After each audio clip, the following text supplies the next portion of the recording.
Hey everybody, Brian Bush with Top Crop Alliance. We just finished up a great lunch and learn session again.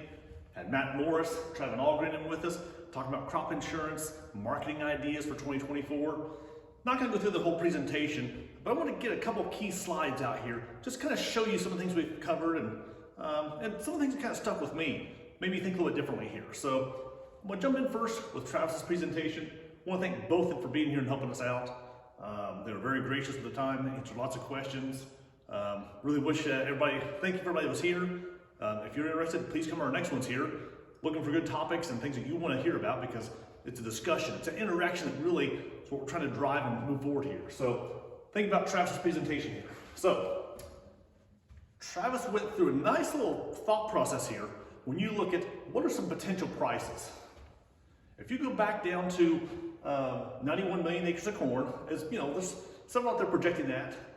Look at demand with the low cattle herds and all that, kind of ramping back up to where we were in 2021. What would different yields, US-wide yields, what would that do towards the potential price? So with demand like that, you keep the same demand all the way across here. Yields would then dictate supply. How much supply would we have? And based on that difference then, how many bushels carryout would we have going into the next year, and how that would influence the prices? If we followed a trend yield, 182, which would be a record, you'd be looking at sub $4 corn. If we just matched what we were this year in 2023 at 177 average, that could be a $475 price range. If we had a weather hiccup, you're more at 173 average, that could put you at 530 to 580. I thought that was interesting to think about. Because today, you know, we're looking at around 470 for December 24 corn price right now. So kind of in this range is where it's kind of trending right now. Soybeans, similar assumptions here. Going back up on planted acres, more like back to an 87. Demand, a little bit less than where we were at our record in 21. So the demand line stays the same. If we followed our yield trend at 52 bushel, that leaves us a pretty big carryout for soybeans and looking at sub $10 beans. If we go back to this year's yield or last year's yield, you know, $10.50, $11, $12.50 to $13 implied price you'd expect to see. With the weather risk, if we drop off to even a 48, that could put us well over $14.50 on soybeans. So just thinking about, you know, the acres planted and what those yields influences the actual price we could potentially see, just based on the supply carryout we could see. So Travis had some other really great slides in there. We had some good conversation, but those are a couple slides that really stuck with me. Matt talked about insurance. Two slides in particular really hit me. So this is the change in corn price versus the projected price. Especially as you think about insurance. Insurance is going to cover you when the price is lower. So how often did a 75% coverage over the last 45 years? How often did a 75% coverage actually pay you back?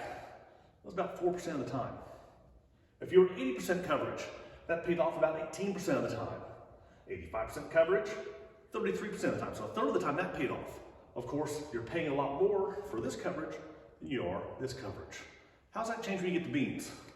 In the last 45 years, 75% coverage has never paid off on beans.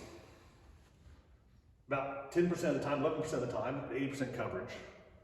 About 22% of the time if you had 85% coverage. So just thinking, when you think about your policies, what your goals are, what your risk tolerances are, and when you're paying up for other higher price premiums, what that means for you. What's the chances that's happened historically? The other thing too that Matt mentioned, I wasn't quite as aware of, is there's several different private products out there today. Matt didn't go into a whole lot of details because he said it's almost customizable to the exact operation. What are your concerns, your challenges, you know, your cost of production, your yield expectations?